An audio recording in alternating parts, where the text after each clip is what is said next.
The Amazing Spider-Man issue 5. This is part 5, the final part of Back to Basics.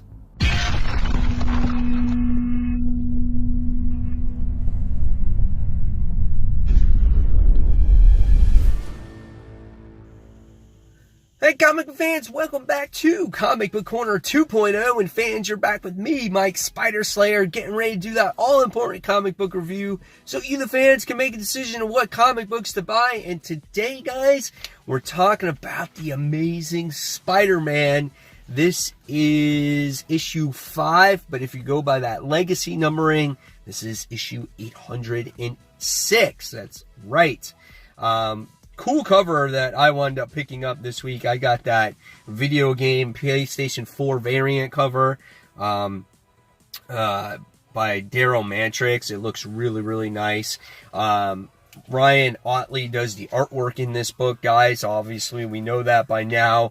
But each issue, his artwork, I seem get a little bit better. And again, it feels more like Spider-Man to me. I'm getting used to his artwork, being Peter Parker, Mary Jane, and everything else. But everything in this book looks great, whether it's the Tri-Sentinel or the evil villains in this book or whatever the case may be. It just looks great.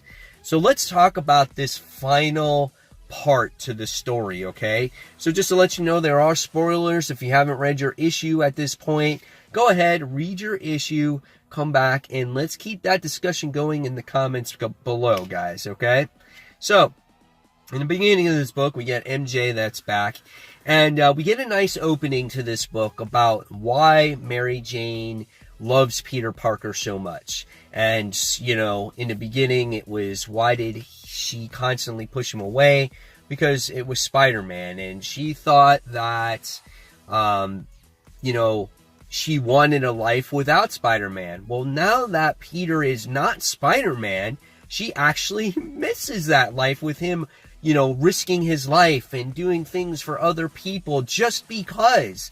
And she feels that, you know, it's not the same Peter Parker when he's not Spider-Man. So it actually makes her love him even more. So it was a great opening to the actual story. So Peter sits there and goes, man, I gotta somehow get this isotope genome accelerator back so I can get changed back to who I actually was. So he's like, who do I call? He's like, do I call Felicia? Do I, what other thief did I call? So he goes to his roommate, you know, Fred, and, Boomerang, and he sits there and he realizes that he lives with Boomerang, and he's such an asshole. He just sits there and sits on the couch. He's eating at Peter's donuts and stuff like that, and it's hilarious.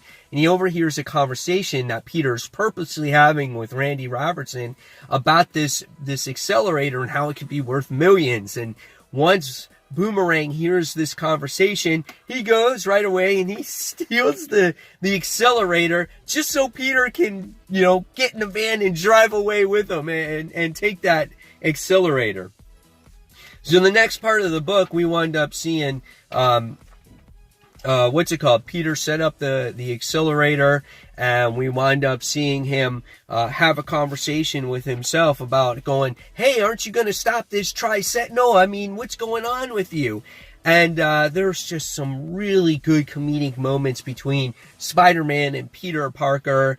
And, Peter's just like on his last legs and about to die. And he goes, can't you see we got to do this for Uncle Ben? And he's like, why do you keep talking about a delicious type of rice? You know, and it's so funny. The humor in this book is great.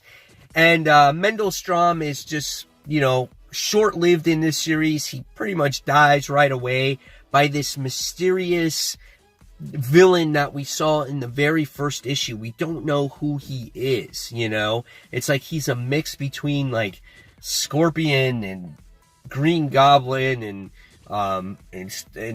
Dr. Octopus. I don't know who he is. He's just this mystery character. Okay, so after some convincing and some talking and Peter's, you know, smarts to get them together, he webs the accelerator and he blows it up, and it actually winds up getting them back together. And then at the end, this book seemed a little rushed. It was like, all right, I'm Spider-Man. I'm here. I'm going to save the day. I'm going to stop all these Tri-Sentinels. And that's kind of how, that part of the story ended. And then you get to see one really funny part in this book.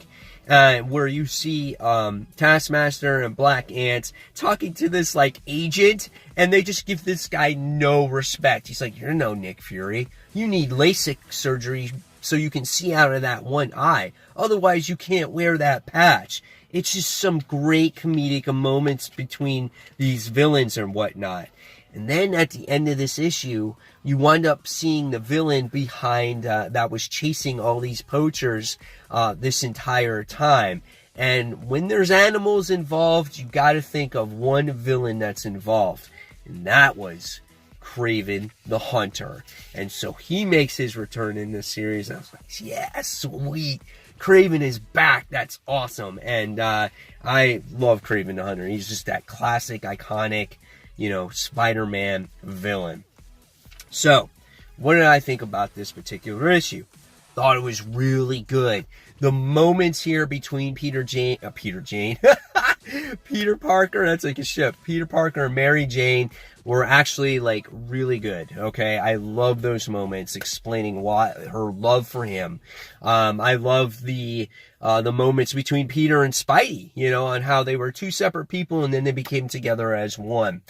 And the reasoning about certain things, I thought that was really good too. Again, the artwork was awesome, and I just felt that the ending with Spider-Man dealing with all those Tri-Sentinels in the city was a little bit rushed, but it made up for good villain moments there at the end too with these B-rated characters, and then you get to see our big badass type of villain, possibly going forward in the series. So really good book, and after this first story arc, I'm totally on board with Ryan Otley and Nick Spencer's run here. I think it's great. It's very entertaining. It makes Spider-Man feel like Spider-Man again. And so I really enjoyed it. So not perfect book, but I'm going to give this one a 4.5 out of 5 stars.